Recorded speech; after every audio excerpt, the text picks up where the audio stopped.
What's up, everyone, and welcome to episode 2 of the Kyber Council. I am your host, Fatal, aka The Playbook, and here alongside me hosting is Ian. How are you doing today? Ian, I'm going to get that right at some point. Take your time. We'll be here. Fantastic. I'm doing wonderful. Staying awake over in Europe. Looking forward to this exciting and enthusiastic crew we have here together. It's like we've never talked before. It's weird. Yeah. I know. For people on Twitch who know, we basically just launched the show, an empty YouTube. Or YouTube was blind. YouTube doesn't know what's going on. It's fine. Yeah, we've got a great panel of guests for tonight. If you want to, by the way, plug your platforms or shout out your socials as we're doing intros, by all means, feel free while we're here. Yeah, starting off at the top, we got the duo power combo of Gridondo, the first half. Ando, how are you doing? Doing well. Doing well for the second time. No, Ando 1990 on Twitch, and then Ando 90 on YouTube. So thanks for having us out. Yeah. And Markiplier, don't forget that Yeah, other and channel. Markiplier. Just a side project he's been working on lately. Yeah. Be sure to subscribe, Mark. If you guys want to download AFK Arena, you guys can use my code Markiplier. Raise Shadow. No. We don't. We cannot. Yeah, Black Mamba looking pretty slick. How are you feeling? Feeling good. Currently on a break from YouTube production, but we'll be back at it fairly shortly. Just been enjoying the live, last month, but thinking 3v3 is where I'll come back and get out some vids for everybody. With the GAC all season last week in Darkside Territory Battles, it's actually been kind of a nice time to just take a little bit of off week, just kind of relax a little bit. Get yelled at for not doing my special mission yet. I played a lot better with no YouTube vids. So I hear that a lot across a bunch of games. Like the moment that stream turns off, you're just acing. Yeah. I was like top 200 until like the last match. So. That's close. Unlucky. Gridan. That was good though. With your fancy Home Depot lighting, I see you. My fancy Home Depot lighting, boys. One even has a dent in it from when I dropped it off my desk, so we're real fancy over here, dude. And then my Best Buy lights. It adds extra detail. I appreciate your effort. Yeah, thanks for having me, man. I'm really excited to be here. For the second time. Really excited to be here. This is an awesome panel here. Really excited to see everybody. I'm glad it worked out that I could get everyone on. I've been watching your stuff for a while. I've been watching Ando's stuff for a while. Black Mama, freaking legend over here. Kalesso, I've been hanging out with you guys for a while. So it's really cool to be here on a panel with you guys and discuss some of these topics. So I really appreciate you having me on. Home Depot lights and all. More than we've got. Kalesso, return of the sippy cup, or maybe not. Yep. It's a little bit not TBD tonight. to be just determined. beer tonight. Yeah. Just beer tonight. What are you drinking? So we're good. It's called Zombie Dust. It's an IPA from a semi-local brewery around here called Three Floyds. It's really good. I gotta try that out sometime. All right, yeah. Absolutely. We've got some hot topics for tonight, some new stuff off the presses, and some other stuff that's been kind of rolling over the past season that we'll get to. Yeah. Again, if you want to go ahead and kick us off for real this time, I promise we are actually live. Let's do this. All right, let's go ahead and get started. I'll do just a brief overview for everybody watching so you know what we're going to be talking about. And then we'll dive into topic number 1. So topic number 1 is Jedi Master Luke and Sith Eternal Emperor. Where do they fit in the GAC meta? We'll talk about that a bit.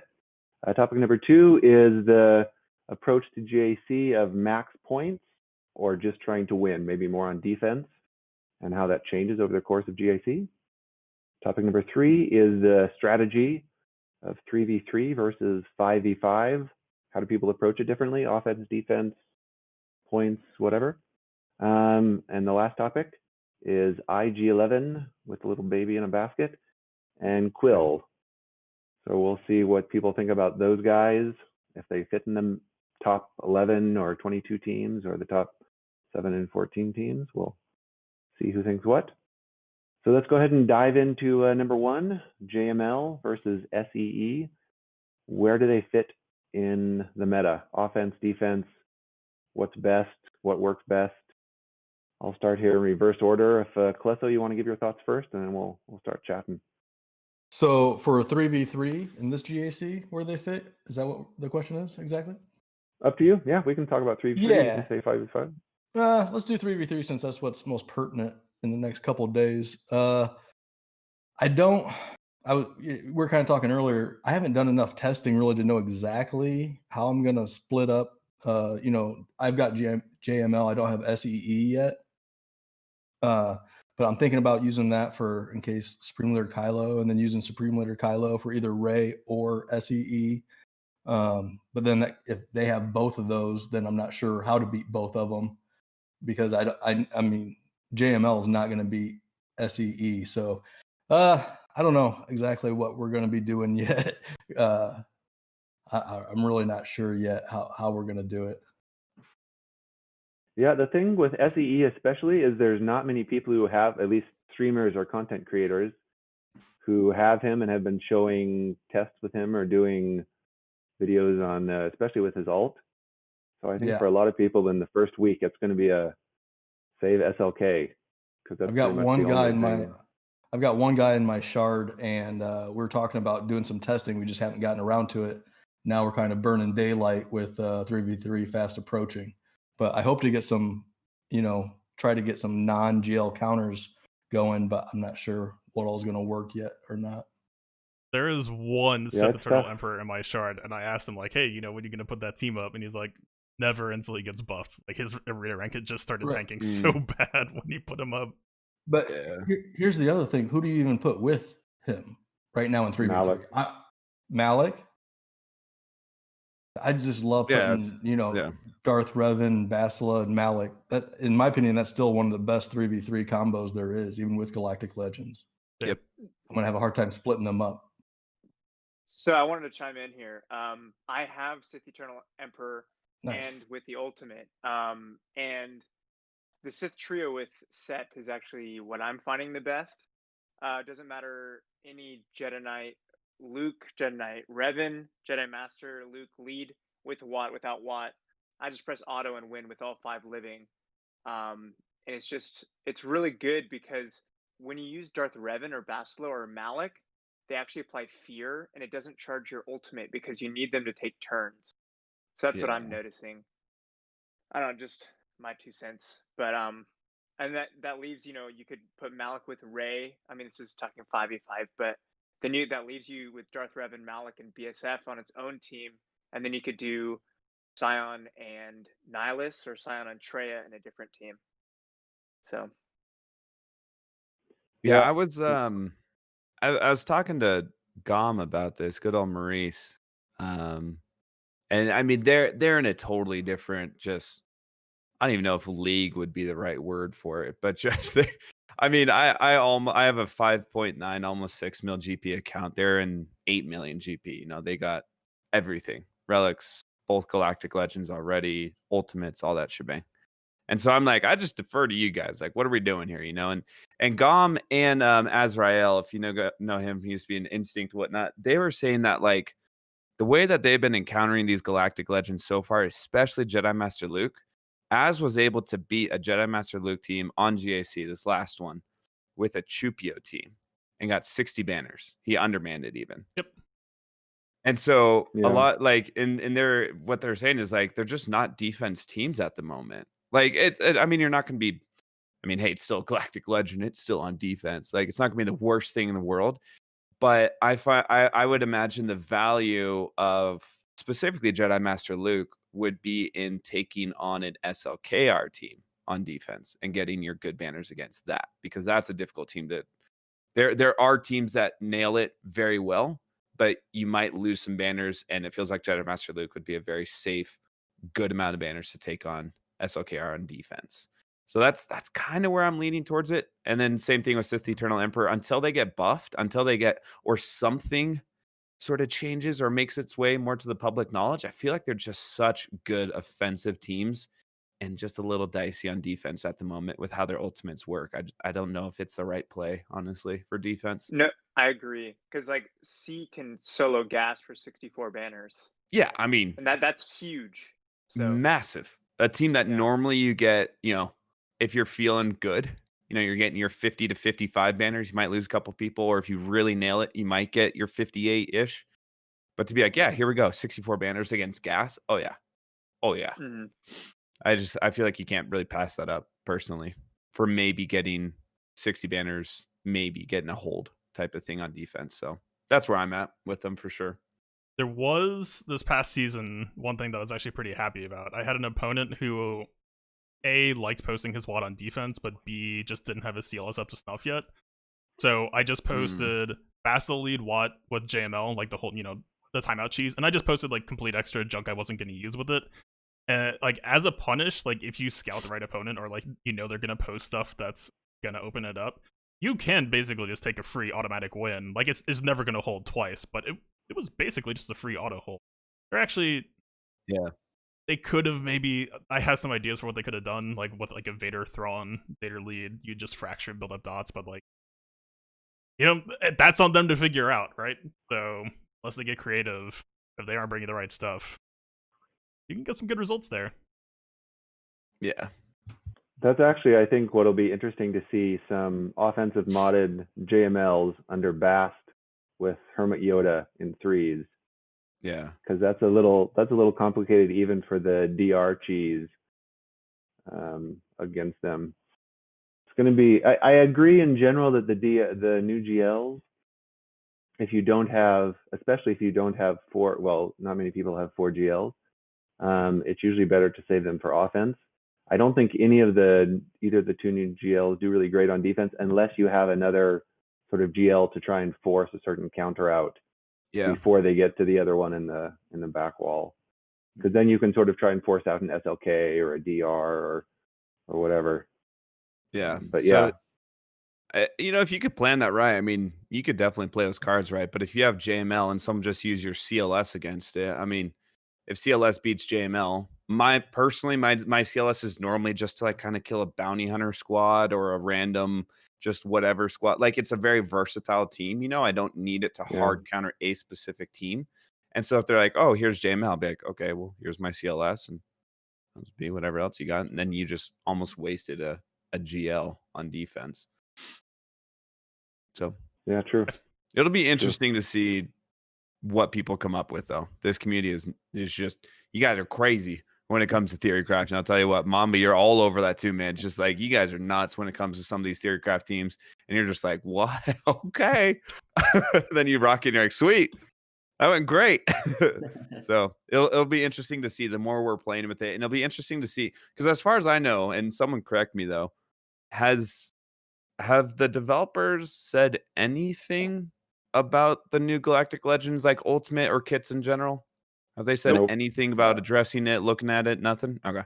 They announced them and were quiet. Yep. Yeah.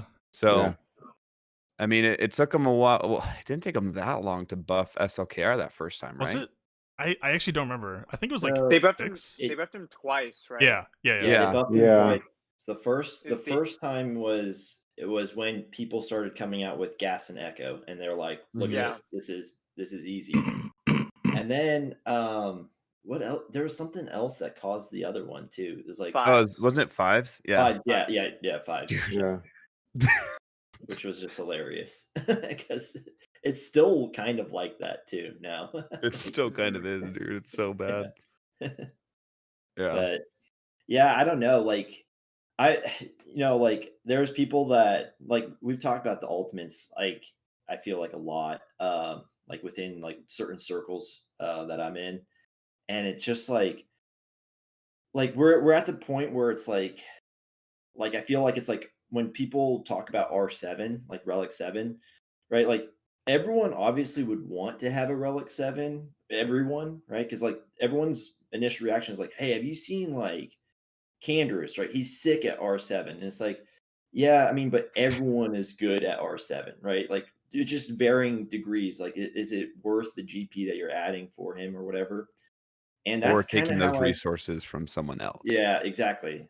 And like the ultimate is, I guess, is a little bit rare in that scenario. Is like it can only really be added to them, but it's just like I don't see really like how on JML, this is specifically for JML because I don't have C, but I can't like justify like it's like I don't think that the battles are long enough for that to really even take place. And like if it is, like I've already either won or lost it, and it's like Yeah. the ultimate isn't going to help it anymore. Do So you see I personally haven't added mine, but I don't know. I'm just kind of experimenting with it right now. Like we'll see like what it looks like, when we go against it. There's just so much like fundamentally that I think is weird about that one, because if you just knock everyone else out and it's just him left, he can't gain any charge left, right? Like it just stops. Like you basically Yeah. turn an alt JML into a non-alt. It's just so weird. Like that doesn't happen to anyone else. Yeah. So I definitely expect some tweaks to happen because, yeah, for JML especially, why get his ult? Yeah. I even looking at the kit, you're kind of like, I mean, do I gotta? Like, I'm not sure this is the craziest thing in the world. It's nice. It's nice once it gets off that everybody can go around taunt. yeah, And everyone's cooldowns are, decreased and everything. I've been using it a bit, just climbing an arena. I don't leave it in because I don't want people to complain too much, but I like climbing with it and it's fun. Mhm. And like if someone sets like Night Sisters with SLK and everyone can just go around taunt, it's easy That's peasy. true. It's Yeah. it's easy pickings. Cressa, do you have any Yeah. C's in your shard? Just one. Are you But able so- to beat it with JML? no. Well, he never has it in either. It's one of my best friends in the shard. He actually helps me test almost everything. So it's nice that he has them. And we talked about doing some testing, but we really haven't. And he does the same thing. Like my shard's extraordinarily nice. And there's a few of us that usually get stuff almost right away. And we have fun climbing with it, but then we don't keep it in the top like 3 or 4 spots. And his payout's quite a bit after mine. And sometimes I'm even in bed by the time he's climbing with it. So I haven't had a chance to play with it much, but he'll run through me. He can pretty much auto my JML with it. So I'll see every once in a while. I'll get a ping. Yeah, I know. But he did have his C in with Treya, Scion, Nihilus, and SET, and I just Imperial Troopered it, and he even got his ultimate off, and it did nothing. Like I just kept going. It was awesome. Yeah, that's crazy. Yep. All right. Well, I think unless anybody has something really critical to add to this one. Just real quick, I would add in. Right. I think there is still some value, even if you aren't necessarily posting them on defense. Like the idea of like think of like the average player, right? If they see Eternal Emperor, they're probably going to think that they want to use SLK against it. Like I don't think a lot of people have that much counter practice yet. But like if you got Emperor, you're probably not going to see Kylo on defense anymore, which like there were 60 counters. Like JKR, JKL was already kind of clean for the most part there. And then like for same with honestly Jedi Master Luke is like if I can sprinkle into my match history like maybe once or twice the timeout threat that people actually feel like they need to post or like pull CLS off of defense, because I feel like that team is actually probably the most terror to face right now. That thing is nutty on defense. Yeah. Look, that's a heavy CLS? team. Yeah, CLS with new Chupio, like 7-star R5 plus. Just all I did, my buddy Zareth made a video. Is just Grievous with Newt. It's so easy, it's ridiculous. Yeah, no. So I had several opponents, that I saw in their history that they set their high relic Chupio CLS squad, and I took it out really easy. Yeah. But yes, I know Grievous lead or Newt lead? Just a normal Grievous lead and use Newt as the 5th. The thing that has me worried though is if Newt gets like one shot and you get the immediate turn, it's been pretty easy. I don't know what happens if they go for Magna Guard, especially if Magna Guard gets one shot. Feels like it could be different. I don't know. They've always shot Newt for me so far, so it's been clean. But I don't know. Yeah. Give me some anxiety. You're already seeing the tenacity crosses on Han and Chupio. In a few players. I got that potency cross on my Grievous. I'm not playing around. I'm not trying to mess around with that. Look, I will take the damage penalty. We're not doing this today. We're not doing this ever. Just get me out of this matchup as soon as possible. Yep. Unless they got their Chupio with guard. Yeah. Also that. Oh yeah, that's a tricky one. And actually, I think I beat that last round. Actually, I did fight one. Yeah. Nice. Nice. All right, let's go on to the next topic here. It sort of ties into what we're talking about already anyway. When you approach GAC, do you approach it from the perspective of winning the round? I mean, I think everybody tries to win the round, but do you approach it from setting a strong defense and you'll pull 55-point wins and you're happy with that? Or do you try and go for 60-point wins on everything, 66 on ships or something? And how does that change during the course of the GAC? Like start out one, change the other week 3 or something? Grid, you want to start out? And yeah, happily. I am like, anyone who watches any of my GAC streams or any of that stuff knows that I am so much about maximizing my points. That's my entire, like, my whole strategy is built around that. And it revolves around the idea and theory that instead of hoping that my defense holds, or instead of banking my victory off of my defense maybe holding or not, I put my victory in my hands of playing properly on offense. Because even if like let's say even if my defense gets a hold, or let's say my defense doesn't get any hold, I think I have better odds of outscoring my opponent, even if they got a full clear as well. And that's often what happens. So they can full clear my defense. That's fine. With how obsessive I am about maximizing my banners and leaving those proper teams for offense to maximize banners, I try and get 60, like averaging 60 to 64 banners per battle, obviously excluding ships. But the normal guys, that's what I'm shooting for, 60 to 64 in each battle. So even if you get a full clear, great, you beat my whole defense. Did you get 60 banners per battle? Did you get 64 banners?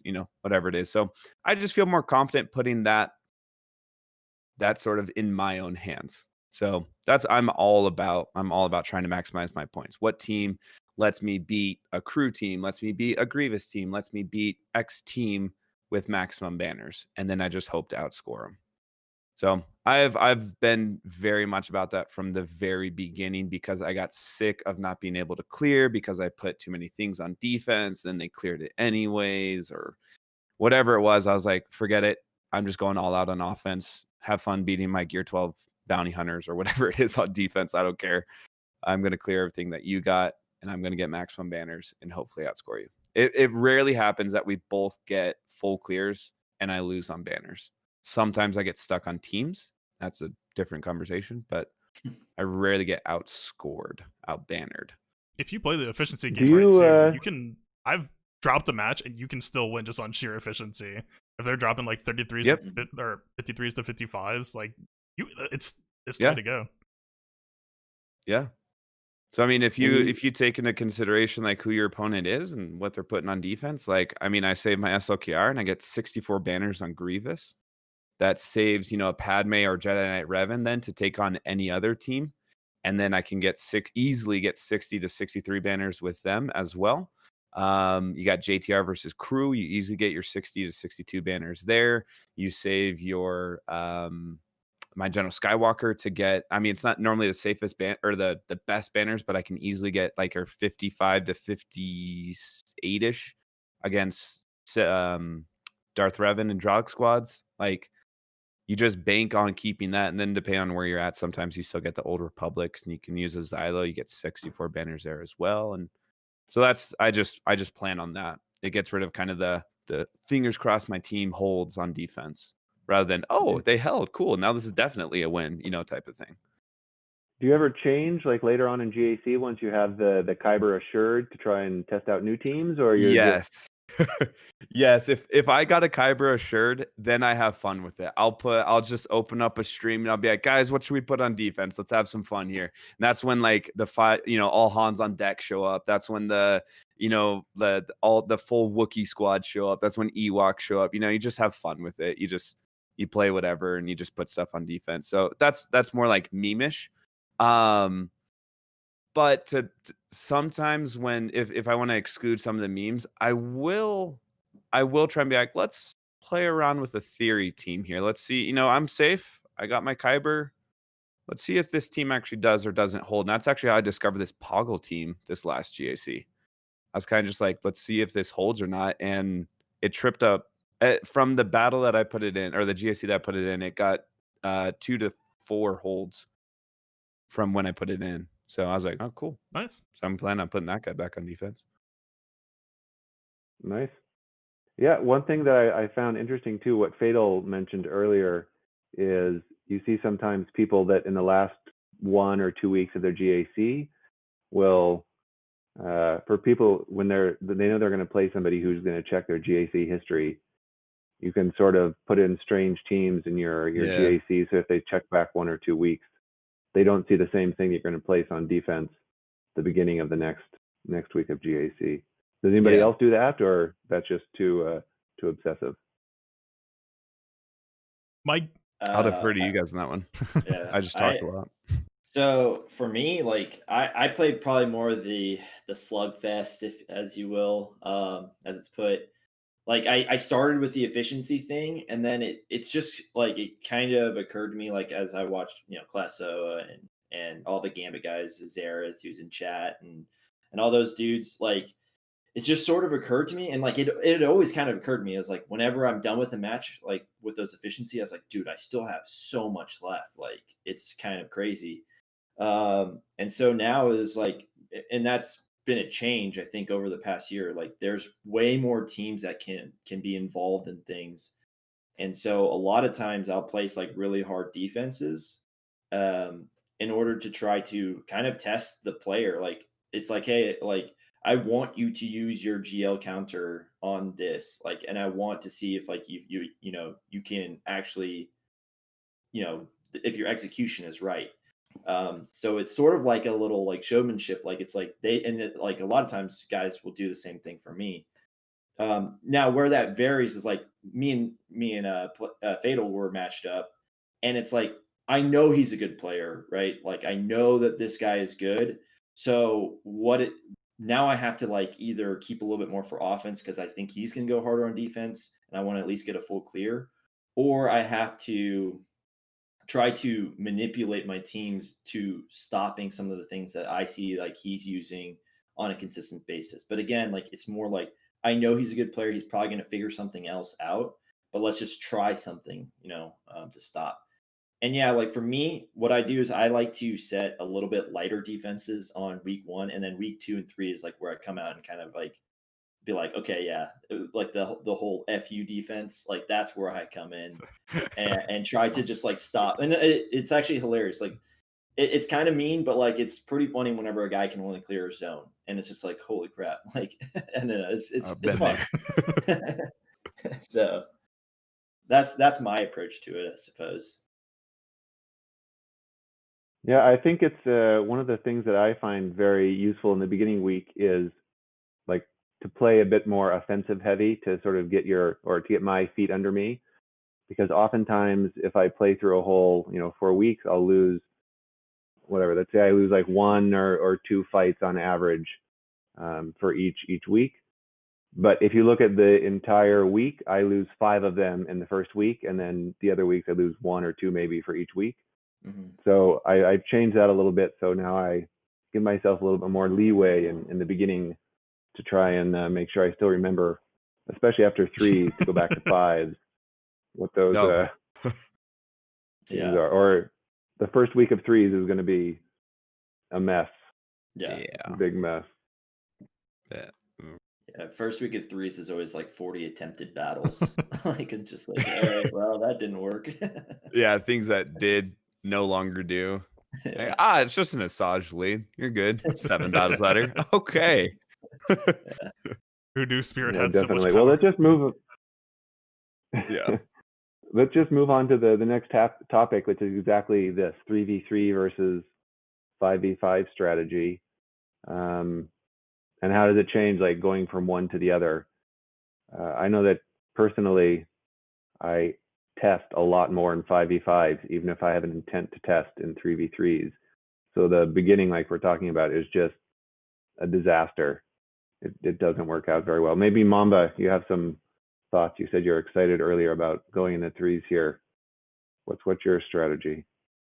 So I remember last 3v3, I placed both my GLs on defense, and then kind of figured stuff out.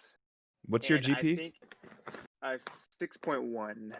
We could get matched up. That's not gonna be fun. Okay. So, but I'm a recent 6 mil GP because I just got C, so my GP skyrocketed. And I literally waited till the last second to do all the relics and all the zetas and everything. So I jumped basically 200 GP in like a day. But I remember because I've never missed Kyber, but the last 3v3 season was the only time I've ever been scared of missing Kyber, and I lost 4 of my first 7 matches, and then I won the rest, and I like barely made Kyber. And when I won the last 5 in a row, it was when I kept at the time the only 2 GLs for offense, and I placed like Gas, Darth Revan, Jedi Knight Revan, and stuff on defense that typically you wouldn't see, thinking that they have to be like, oh, I see these 3 teams on the front wall. I have to prepare for a GL in the back. And then lo and behold, I have both GLs for offense. And so when I went that route, then I started playing a lot better. And 5v5 strategy, I'm all about GLs on defense. But 3v3, I have GLs for offense. And so given that I have C, I don't know if I'm going to keep all 3 for offense, or put 1 on defense and keep 2. I don't know. This is going to be really weird. This 3v3 is going to be kind of nuts. But I don't know. That's what I change. GLs for defense in 5s and GLs for offense on 3s. Yeah, there's a lot more unknown in threes over what teams you're going to see. There's like 5, well, maybe 10 or 15 teams you see on a regular basis, but then it seems everybody I face, there's 5 teams that I've never seen before, never tested, never experienced, and that's the tricky part for me. I feel like they always bring 3v3 back right after somebody comes out. Like it's sometimes they do. It's specifically Galactic Legends. This is how they make their money. Yeah. They want people to get paired with people with more Galactic Legends to coax those people into getting another Galactic Legend. Force them into depression. Right. This person's going to quit or drop, a couple $100. Yeah, like they did it with Darth Revan. They did, or was it Revan or Malik? One of them was Malik. Malik. Yeah, Malik was broken. Yeah, and you're just like, you went into the battle and you're like, okay, I didn't take a turn. Cool, that was fun. Like everyone's dead, and you're like, sweet, I guess. Like they keep doing it with all the it's hard for me sometimes to take 3v3 like serious because I feel like this happens so much. I go into it and I'm like, there's 4 Galactic Legends now. I have 1. Like if I go against someone who has multiple and it's 3v3, I'm barely figuring out how they're going to work in 5v5. And now I'm in a 3v3 situation. All of our counters are built in 5v5 and now we're in 3v3. And it's just like sometimes hard to take serious. I tend to have more fun with 3v3 because I'm just like, I don't take it as serious. I'm just like, let's see if it works. Why not just throw it at it, see what happens type of thing. Outside of GLs, there's a lot more theory crafting in 3s, which is what I like. Yeah. Yep. I really like that. Yep. Yeah, I'd say like one of the adaptations like that I always like, especially with like, because I in my Discord I have a lot of like of the newer players, and it's just like, hey, they're used to seeing the big accounts like Arnold and then like those guys, and it's like, hey, there are like some really good leads, and like some of those leads that we like in 5v5 that are really really good have diminished returns. Like Jedi Knight Revan is kind of one of those. Like it's not, I'm not saying it's terrible by any means, but it's just like you really gain strength by having the Old Republic Jedi in there, and you really gain strength by having like multiple Jedi in there because they're gaining the offense or the speed and what is it, like crit damage or something like that per each one of those. But it's like in 3s, are you gonna just have a team of just Bastila, Jedi Knight Revan, and Jolie to get your the maximum speed, or are you gonna how are you going to sub that out And those types of leads like start to take some tolls. And like same thing with 501st, like Rex gains 4% speed with all the 501st allies in there. When you take 2 away from that, that's a tremendous amount. And it usually allows the Darth Revans to outspeed Gas again, or like Rex again. Yep. And that's why people, like, when they go in, they're like, I don't know why I lost against my Gas lost against this Sith Empire team. It's like, yeah, it's because your Rex didn't outspeed anybody. Like he took no turns, so you can't do anything. So it's very interesting how it all happens. But I joked around in chat. Similar like to go ahead, Endo. I was just gonna say my adaptation for 3v3 versus 5v5 is to cry a little bit more in 3v3. Get some more alcohol. Just yeah, we're drinking this one away, boys. yeah. For 3v3. Yeah, I was gonna say. You go first. I don't know. Just a quick comment. The paying attention to speeds, I screwed up a couple of times using Vader, and I think that I always count the opponent's speed bonuses correctly, but I no longer have plus 40 speed for my team. So I make that mistake pretty frequently. And there's a lot of like the Rex you were mentioning, the same sort of thing where got to do the math before some of those fights. Yep. Yeah. For 3v3 adaptations, I don't know if anyone had the unfortunate luck of watching my last 3v3 season where I just went full Scorched Earth. I think somewhere probably like 150 Gear 1 level 1 teams died over the course of that season. Oh my god. I mean, I even made a guide on it. I don't know if I would recommend actually trying it, but if you want to post your GL and be able to kill, I mean, back then it was Rey Kylo. I don't even know what's going to happen now, but you can do it. You might also not reach Kyber in doing it. You're kind of just putting your banner points in a blender, but at least they can't clear your bottom front wall usually. So, you get the win, but I don't know if I'm going to be doing that again. It was like I won every single time, and it wasn't even close. Like straight up, I don't think my bottom front wall ever dropped. I did Rey Kylo, and then I did Luke lead, like speedless Luke lead with a 359 Shock T paired with it. Yeah. People will just run into it. Just That's like what I remodded my Shock T last 3v3 and made her 350 something to go with a Jedi Knight Luke lead. Damn. And I don't know if I'm going to do that again or not. I mean, because, well, here's the thing. There's like, I do have some pretty good speed on like Jedi Knight Revan that I don't necessarily need now because I'm not using the counter that way, to counter. So I could take some speed. I don't know what I'm going to do, but I did I would always move that over right before each week of lock for Shock T just to make her super fast.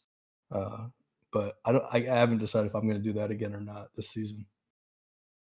Yeah, it's very interesting too, Fatal, talking about like playing zone defense. It's much more difficult now with 4 GLs in there because the zone, just like shifts, the zone or the inverse of shifts, but the zones haven't added more teams, so you can put 3 teams maximum.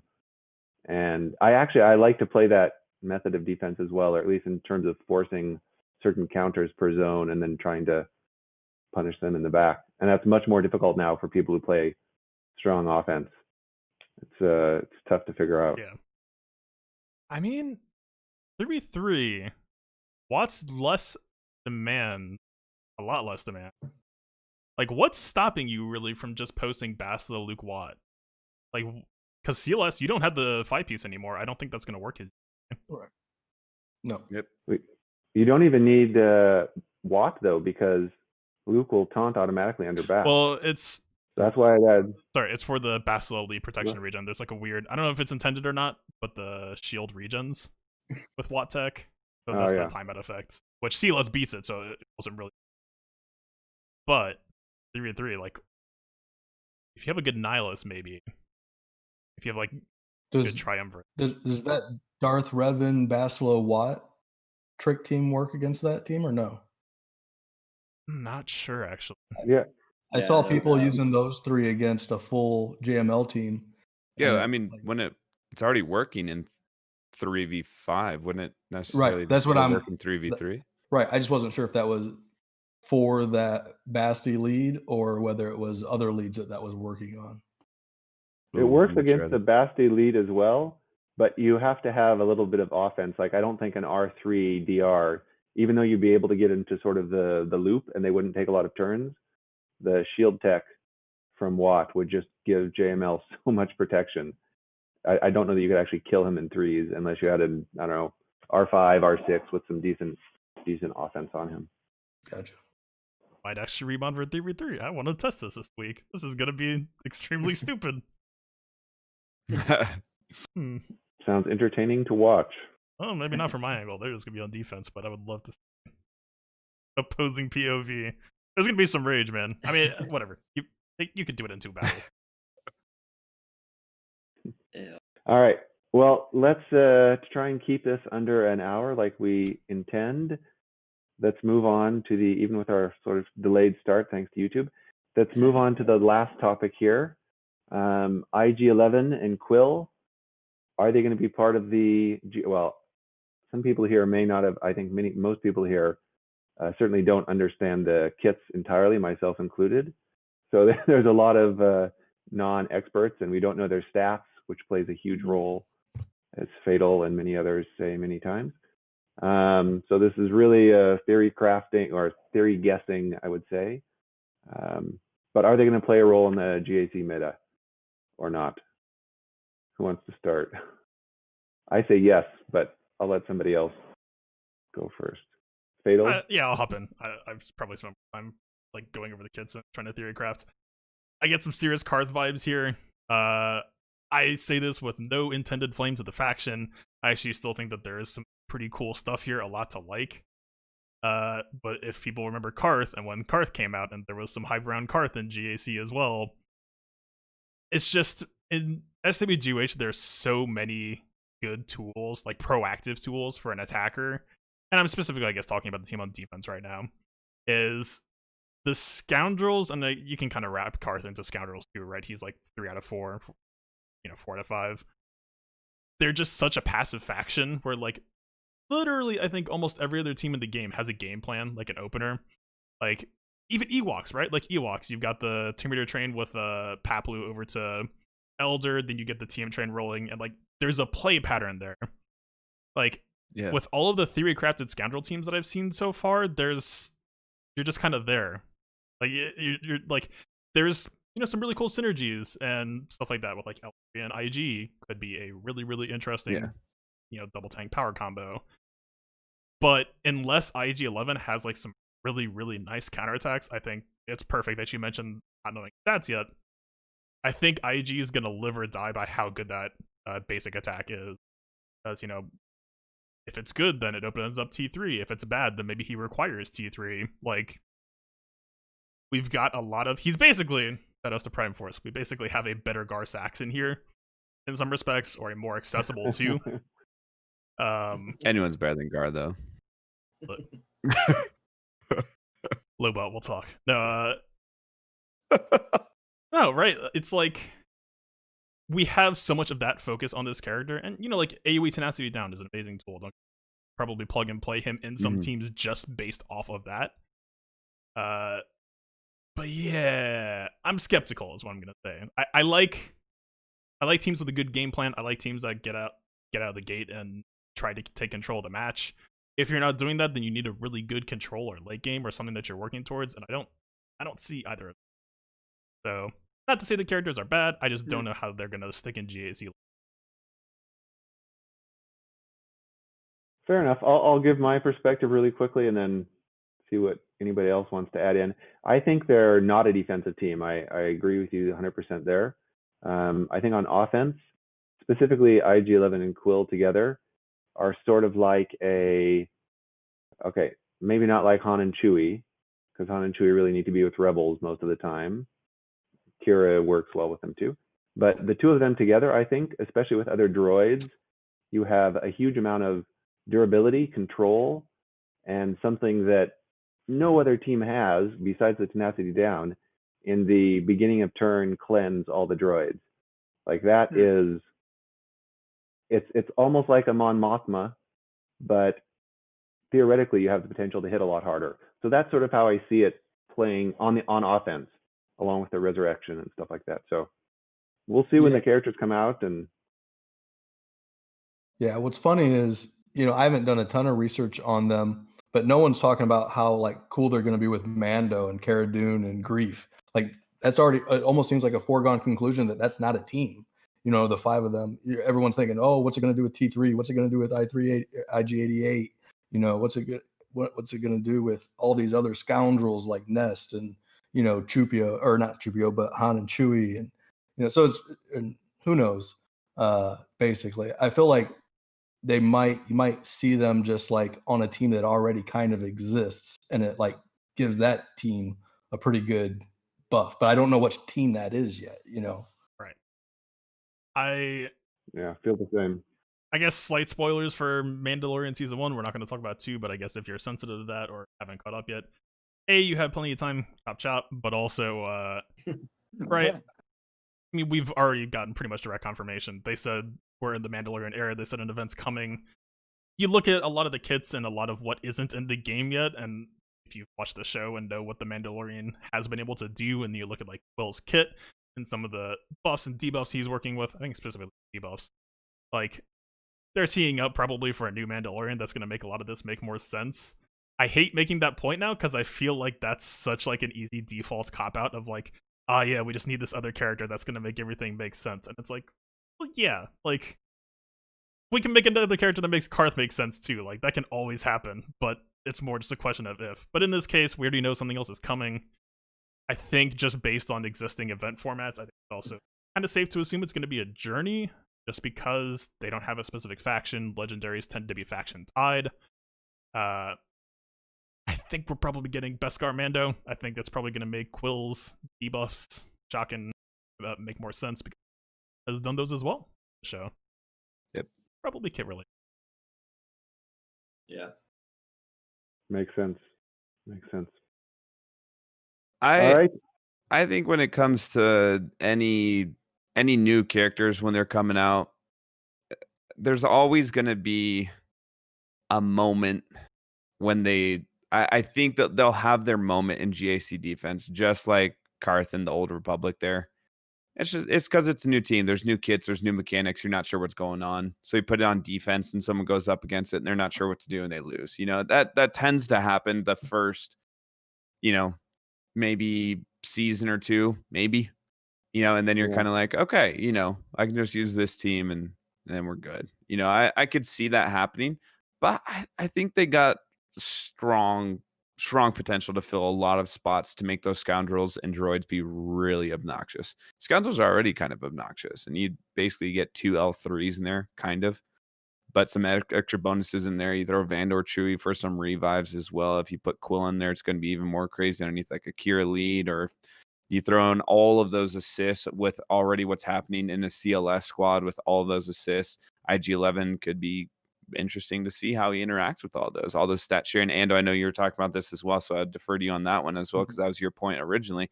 All that stat sharing, everything that's going on there, I think there's potential for it to be some really annoying teams. Like Karth in the Old Republic has very much died off, but like Mission and Zalbar still have enough synergy that you're kind of like, we can sneak these teams in somewhere, right? Sometimes you see them randomly in like a Newt squad. You still see Zalbar with some scoundrels. They still stand alone, have their purposes, while the rest have for sure fallen off. Yeah. I think that could be sort of what happens. IG-11 and Kuill, just with their synergy and kind of vague scoundrel droid factions, like how vague that is for so many teams that you can make combinations of. I think there could be some interesting teams could make to make there for sure. Yep. Yeah, indeed. All right, well, I think we are done with the topics we had planned for here. So Q&A, Fatal, do you want to take us away? Yeah, absolutely. If you are in chat and have something you want to ask, I know there's already been a few of you. Yeah, that was the perfect time. Whether you're on YouTube or Twitch, we can see you. Let me make sure that we get you activated on the screen, and yeah, get this show on the road. Actually, I could probably just scroll. Got Ram Bam in the chat, who has been teams could make to make their. Sorry a second. Sorry, what'd you say? Did I miss something? I don't know. I thought I heard someone talk. Something, but I didn't. I hear you. I don't know what that was. All right, anyway, moving on. We've got Rambam in the chat who has been pretty curious to know, and I think it actually has a pretty good point. With Luchupio being out and more farmed now, and potentially 7-star, very, very strong, we have this new potential 3v3 power team. Han, Chewy, Chupio. No real lead required because Chupio can, stat share off of himself if you want, because he might be the best stats of that bunch. Seems like it might be a pretty solid power team. He's just kind of curious on what you all think about that possible team. I think it's awesome. Similarly, before, where you could just put C3PO, Han, and Chewie in a team, and that was very difficult to beat. The same concept is here. I think you'd have to go with some sort of Pre-Taunter and Thrawn to try and take some control, but yeah, strong team for sure. Absolutely. That one I would love to see how that handles. I've done, just like you're saying with 3PO, you do that a lot anyways, because you end up using CLS to take, and 2 other whatever rebels to take on maybe some lesser crazy team, and you end up doing okay. And then you just use Chewie, Han, and 3PO, and you take out another team with no lead. So throwing Chupio in that mix will just make that even more annoying and insane to deal with, either offense or defense. I really like the idea of that team, honestly. All right. Yeah, I think a good potential there. I guess while we're waiting for other questions to roll in, follow-up question from Rambam. Who has the best Mace Windu on the panel? Not me. Yeah. Not me. Not me. No. It's definitely Grid. No. Nope. Don't know what you're talking about. Bladebach, and no, my R7 Mace is not going to solo I any. don't think any R7 Mace will solo any team in 3v3. Nope. You can put Ewoks on there and he'd be like, hey, let me die. Hey man, you pick up Jedi Master Luke, I guarantee you he will do about 65,000 true damage via not his own means. Yeah. I mean, he would. So would Hoda. Dude, I love killing people with Hermit Yoda. Just like Yeah. his thirst for blood cannot be It's pretty, quenched. It is pretty hilarious for that to happen. Yeah. Yeah. A whole lot of questions. You do have an R7. I just checked your profile grid. I thought that was some sort of funny in-joke, but you do actually have an R7 Mace. Wow. Yes, I do. Is there a reason man. why you did that? Mace. Or Mace, sorry. I always call him Mace on accident. Rambam. I lost the bet to Rambam, so I had to do it. That's also why I have a Relic 7 Bodhi Rook and a Relic 7 Clone Wars Chewbacca. Oh, Clone Wars Chewbacca is legit. I see that, but I'm not so sure about Bodhi. Yeah. No, Bodhi's been benched for the most part. He doesn't fit pretty much anywhere. He's not the worst thing in the world, honestly, but it's just like when it comes to Rebels, it's like I have no reason to use him over anybody else, honestly. But is he a fighter? Yeah, no, I do actually have an R7 Mace Windu, unfortunately. Does the fleet perform well at least?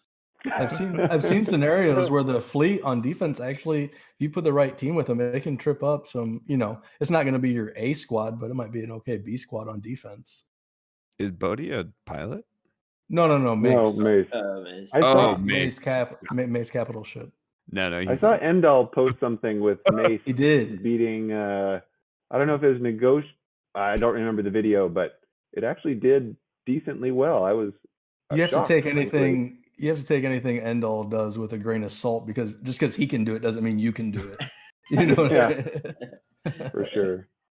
Yeah. I mean, you could do a lot. I mean, what? That target lock, does that target lock do ramping damage to AoE? I forget. Is that ramping damage or just more Valor? Or like more Valor. Valor. And it reduces the cooldown. Yeah. So, great. Way OP, buddy. I was like trying to give it some credit for a second, like, if it has like ramping damage, maybe. Nope. That ship's just hot poo poo. Samuel and Jet says, well, kind of the general strategy of first week. I can answer that. I think first week you should go a little bit lighter, like a little bit lighter on defense, a little bit harder on your offense, because it's going to take you. Just understand that you're probably going to have to two-shot quite a few teams, maybe even more, because you're just not used to not dealing damage or how crazy of a tank someone might be. I definitely would bring more. That's my general rule of thumb. Yep, I would definitely agree. You're going in blind. You don't know what's going to happen. Yeah, I'd to see see their history.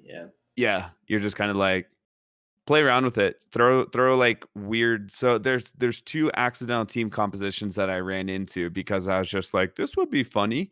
Was actually a Savage lead, and the Poggle lead, because I didn't know how to split up my geos, and I did Poggle, Django, and Deca. And this is when I discovered Poggle is actually quite fun. But Poggle's lead gives 30% on his leadership, right? But his unique is an additional 25% offense to separatist allies without hive mind, and then an additional 25% for each defeated ally. So you throw in Django, who gets 50% because it's a separatist ally, and then an additional 55% from unique and leadership off Poggle. You go in with a Relic 7 Django who has 10,000 offense. You got a 20,000 offense Django right off the rip. He dropped a shrapnel blast, someone's dead, like immediately. It's actually a really fun team, and I came up with it on accident because I was just like, I don't know, we're just like joking around, having fun. And then the same thing with Savage lead, because he gives, what is it? I think it's 50% defense or 30% defense or something. I put Savage lead with Sith Empire Trooper and Nasty Basti, and I wouldn't necessarily recommend taking Basta from the other team to do it, but I was just like having fun with it. I was just like, whatever. And you can get your Savage to like 98% defense because of the uniques, and they start stacking. So you get them all defense mods, leadership, and then Basti's unique. And then he has almost 100% defense. So you just watch these people who normally hit for, X amount of thousands and whatnot, just like do like 3,000 damage, maybe, 2,000 damage. You're like, that was cute. It's really fun. So I'd say first round, go and play around on defense. Save your stuff for offense. Get through the teams that you need to and play around on defense. Have some fun with it. And especially in threes, being creative is a great advantage, because that's what's going to trip people up more than anything else. And trips you up on, or trips me up on offense too, seeing stuff that I've never seen before. And I actually have to start like reading kits again. Be like, what did this dude do? Like, I don't even know. Yeah, you're like, we'll get that ass out there. What's going on? No idea what's happening. All right. Go with one closing question, I think, not to try to keep our promise on time duration. Who is, in your opinion, the most underrated 3v3 character? For them, it's Ahsoka Fulcrum from That's No. I could see Fulcrum. Fulcrum, not a bad choice. I don't have her, but I could see that argument. Yeah, I've never had her, so I don't know what she does exactly. I got her. So awesome. I also have a Relic 5, and she was pretty useful, to be honest. Not gonna lie. Yeah, the regeneration.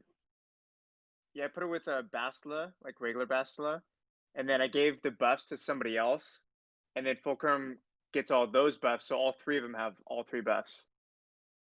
And so you don't even need GMY to spread all the buffs, technically. And then with her Zeta, and she's R5, and she hits, or basically will one-shot somebody. It's kind of cool.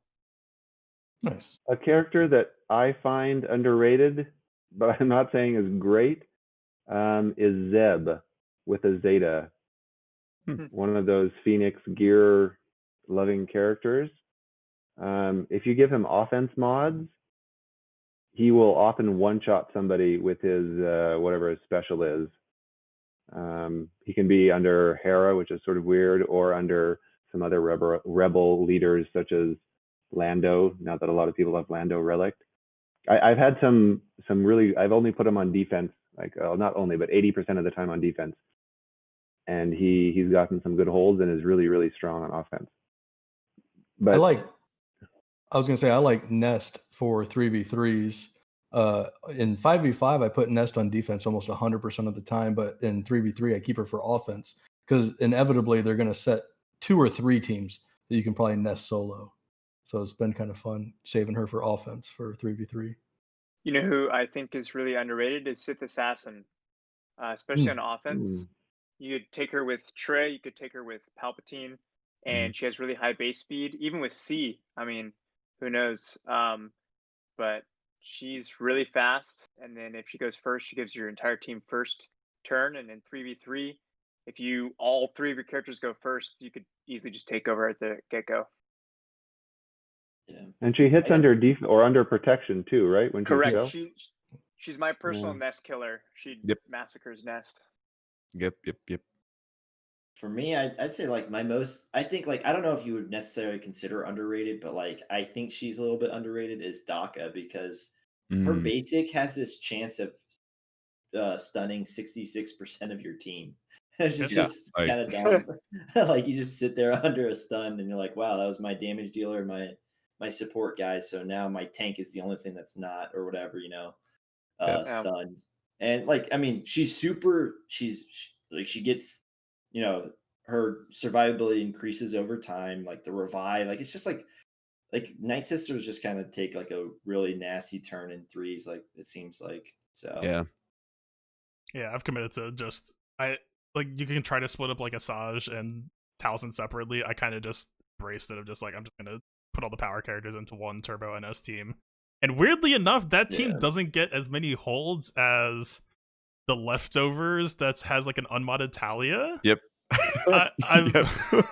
It's literally just the Spirit show, man. There's no other explanation. I don't know why this team keeps on holding, but it's so bad that it just opens up the door for people to be like, yeah, Phoenix, I guess. No, I agree with Blade. I agree with Blade. Thrawn lead is absolutely insane in 3s. You could put like Thrawn L3 and Darth Nihilus and take out so many teams that you never thought you could take out. It's pretty insane. I used a Thrawn lead with Nihilus and L3 and took out a Sith Triumphant. I think I took out like a Jedi Knight Revan even. Like they're pretty insane. Yeah, that's a nice setup. For a kind of an underrated character in 3v3s, I love Django in 3v3. I mean, regardless, he's a fun character, but I think Django's really just come into his own lately. And I got mine up to Relic, and man, he's just fun. I was testing him out, and just especially in 3v3, your odds are even better of that shrapnel blast hitting the same person, I feel like, because there's even less people for it to maybe get spread to. And I mean, mine at Relic 5 right now hits for 94,000 on that shrapnel blast. One blast. So if it double taps somebody, that's 180K.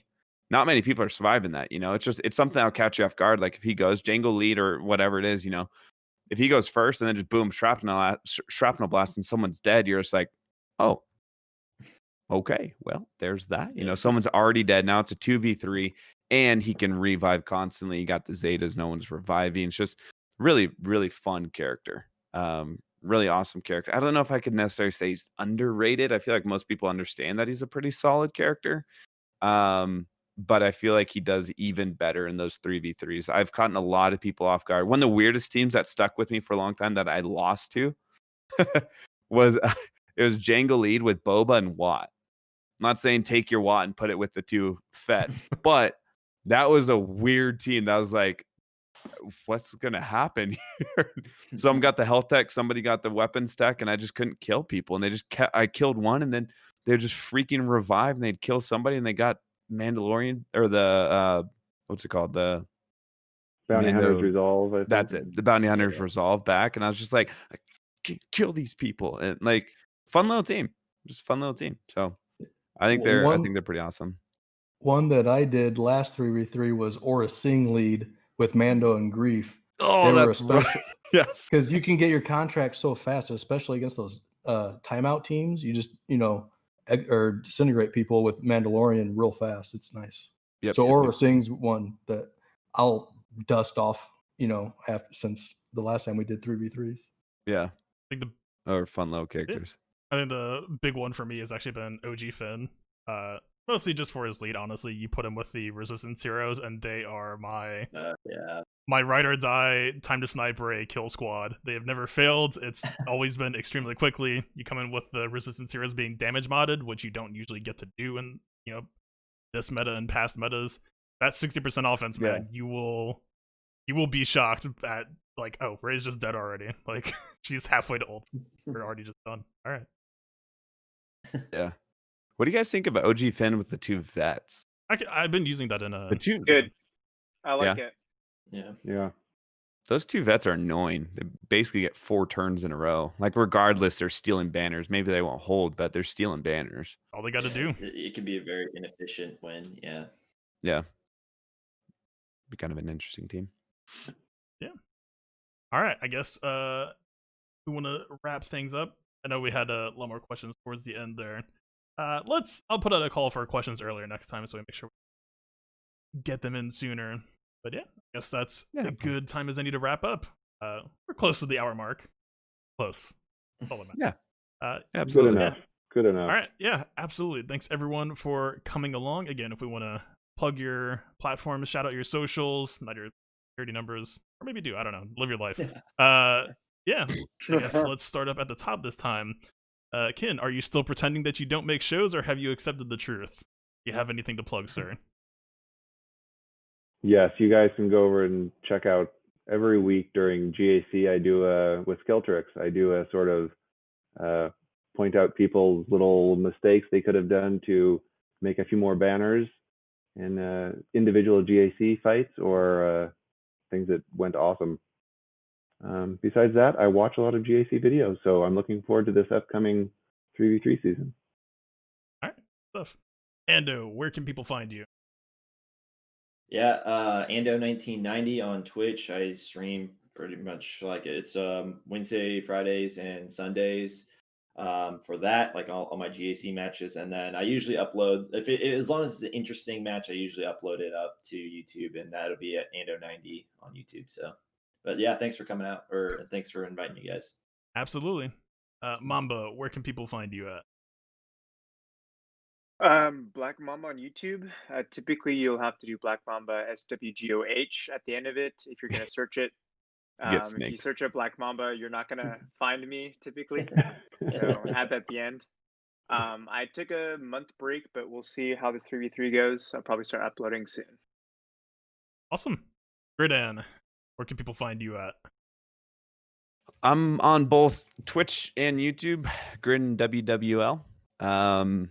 This is my full-time job, so you'll see me streaming every single day. I upload to YouTube. I actually got a few YouTube channels, so I got Grid WWL, which is primarily for Swiggo. I also got Grid Gaming, which is for anything outside of Star Wars, pretty much. Or pretty much anything outside of Swiggo. Even has some Star Wars stuff in there, but that's the Call of Duties, the Squadrons, Among Us, fun little Phasmophobia, fun little games like that. Yeah, I stream every single day on Twitch, generally speaking, right around 8 Eastern Standard Time is when I try and make it. But sometimes if that varies, I will be on there at some point every single day. I try to take a day off or two here and there, and I just normally don't. I just kind of keep rolling with it. So just Grid WWL on YouTube or Twitch. You guys will see me there. If you're into Warzone, especially, this guy's been going hard on tournament recently. Yeah. Be sure to check that out. Congrats, yeah, we man. just took first Absolutely. yesterday. Felt good. Felt Very good. stuff. All right. Plesso, what's up? Where you at? Yeah, just YouTube and Twitch. If you search Klesso, you'll find me right away. So I tend to just stream almost all of my GACs on Twitch, then re-upload them. I do some editing for YouTube, make it more clear and concise. Cut out a lot of the chatter for YouTube. A day or 2 or 3 sometimes after, and that's it. Search Klesso. All right, perfect.